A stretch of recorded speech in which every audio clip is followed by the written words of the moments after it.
Magandang gabi po sa lahat, no, at sa lahat ng mga nakikinig. Bilang isa po sa mga administrators dito sa compound ng Kingdom of Jesus Christ, I would like to add also my observation and my opinion, no, at i-air out din itong side namin dito sa Kingdom.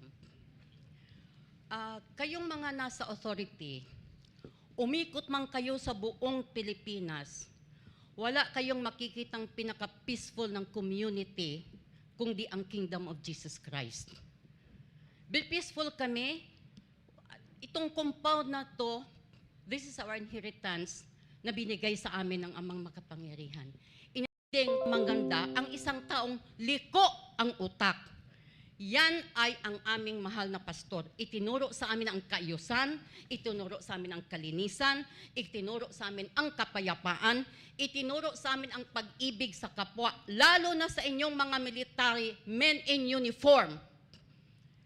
Kayo ang unang grupong itinanim ni Pastor sa puso namin ang pagmamahal sa inyo dahil sabi ng aming pastor noon, kayo ang nag-lay down ng life ninyo para sa ating Pilipinas, sa kapayapaan. But what you're doing now is kabaliktaran.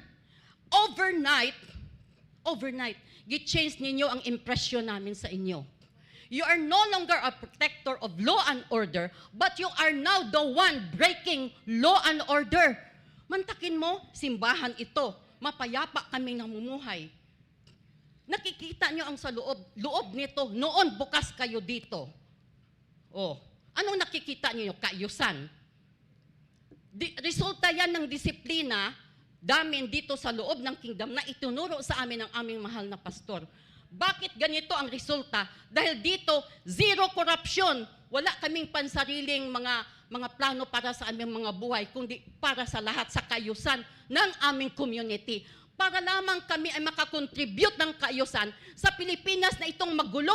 Tingnan nyo, sa karsada pa lang ninyo, hindi kayo makaproduce ng 1 kilometrong karsada kung wala kayong milyon. Dito makaproduce kami ng karsadang maayos at komunidad na maayos. Kunti lang ang budget. Oh. Yun lang masasabi ko. Nasaan ang law and order? Nasaan yung sound mind ninyo? Nasaan ang sense of righteous judgment ninyo? Wala.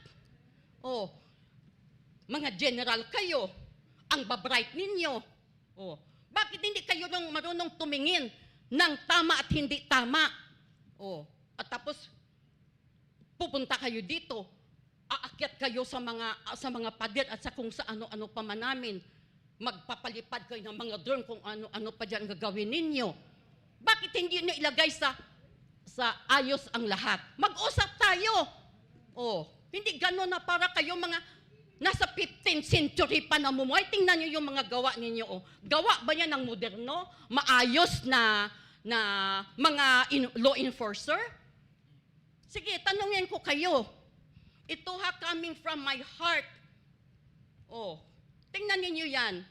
Nasaan ang kaayusan? Nasaan ang law and order? Oh, wala. You are no longer in your sanity. You are beyond. Aywan ko kung ano naka-influence sa inyo. Kung ano ang utak ng leader ninyo, yan ang resulta ng gawa ninyo. Katulad na ang utak ng aming mahal na pastor at puso ay nasa kaayusan. Tingnan ninyo saan man kayo pumunta. Kaayusan, pagbabago, peace, love. Pero, hindi niyo ma-appreciate. Kasi nga, mayroon kayong mga malicious intent. Oh. Pera, yun ang inyo. Greed of power. Yan ang inyo. Binigyan kayo ng power ng sambayanang Pilipino. Oy, kayong nasa power, lalo na kayo nang sa Malacanang BBM, you are the president of the whole Philippines. Yung nag-vote sa inyo at hindi nagboto sa iyo, president ka ng buong Pilipinas. You should be the unifying factor of the Philippine people. Pero tingnan yung ginagawa mo. Oh, kung may puso ka, alam mong matino ang aming mahal na pastor. Pero tingnan ninyo. Tapos kaming buong komunidad dito, idadamay ninyo. Oh, we are living here peacefully. Namumuhay kami ng makatarungan. Hindi kami prostitute, hindi kami bangag, walang tinuladang shabu dito, tapos ganyan ang gagawin ninyo? Then you are the most unrighteous authority in the whole Philippines.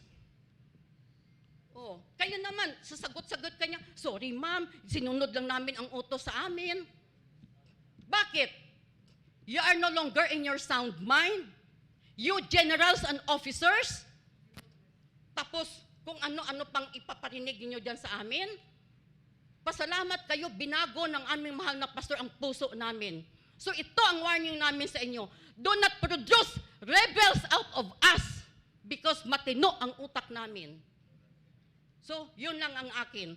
Oh, isa pa, baka nainggit kayo sa na-produce namin. Oh, because you have green-eyed, full of jealousy.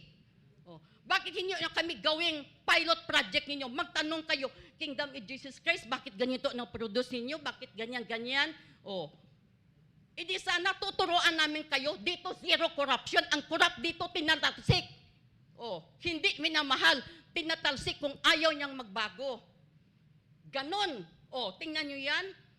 Oh, kukunti ang budget namin. Pero yan no, nakaproduce kami ng ganyan. Hindi ba yun naisip? Thousands kami, labor force parang libre na. Kaya itong lugar na ito, talagang bubuhosan namin ang aming buhay at dugo. Dahil yan ay production ng blood, sweat, and tears namin na hindi ninyo nakikita. Maraming pera ang gobyerno. Bakit hindi kami mag-produce ng ganyan din? Mas maganda pa. Billions, trillions ang pera ninyo. May budget kayo. May human resource kayo. Bakit hindi gawin yung matino upang ang buong Pilipinas maging paradise katulad niyan? Oh, kasi nga inggitero kayo. Your heart is full of greed and jealousy. Yun. Kaya wala na kayo sa inyong katinuan. Yun lang ang sa aking part. Thank you, Sister Neneng. Si Sister Neneng po ang Chief Executive Officer po ng Kingdom of Jesus Christ. And ang sinabi po nga ni Sister Neneng is she's also representing ang ganun na sentiments ng Pilipinong ng taong bayan, hindi lang as a missionary of the Kingdom of Jesus Christ. And I'd like to get the side of Attorney Adam kasi... Oh, sige. May additional po si... Kulang pa. Ang sentiment kong ito ay hindi lang aking sentiment ito. I'm sure this is the sentiment of all the kingdom citizens that you have offended. Yes. Tandaan ninyo, ang itinuro sa amin ay mga salita ng Diyos. Pasalamat kayo, binago kami ni Pastor. Kahit ano mangyari, ang turo sa amin, love your enemy. Mahirap yun na law ng Panginoon, kahit ako nagtanong ako sa Ama. But we have to use our faith. Because we believe, all you, kayong mga walang Diyos sa puso ninyo, pakinggan ninyo ito. Mas masakit ang judgment mula sa langit. The most, yung pinakamasakit na bayad sa kasalanan, yung nakagawa ka ng injustice sa kapwa mo. Yun ang paalala ko sa inyo. Kasi sinabi ng Panginoon, vengeance is mine. Yun ang pinanghahawakan namin. Pero itong sinasabi ko sa inyo, huwag ninyo kaming sagarin. Huwag ninyo kaming sagarin. Matino kaming kausap, matino kaming kingdom citizen, matino kaming Filipino citizen. Oh, kaya huwag kayong ganyan-ganyan na kala nyo natatakot kami dyan sa mga patrol-patrol ninyo na yan? Kung totoo kayo mga law enforcer, aba dapat kuan kayo. Yun bang proud kayo? O di ba kaya, may mga pangalan. Nahiya nga kayong ipakita ang mukha ninyo. Kasi nga, mula kayo sa kadiliman. Oh, yun ang masasabi ko sa inyo. You are no longer the police enforcer or the law enforcer we used to respect before. Sorry to say that. Because you don't deserve even that uniform. You don't deserve the Philippine flag. You don't deserve the Philippines. O, tingnan nyo, nahiya kayo. Kung di kayo nahiya, magpakita kayo. Ma'am, pinoproteksyonan namin kayo, ganito, ganyan. O, di na, nakatago kayo sa kadiliman. O, kung kayo ay mula sa kaliwanagan, Diyan kayo. Huwag kayo doon sa mga likod doon, oh. Magtago-tago doon sa mga kadamuhan. Huwag niyong itago ang mukha ninyo. Kung pogi kayo, ipakita ninyo. Pwede maging proud ang Philippine government sa inyo. Thank you very much, Ate Neneng. Thank you po. And at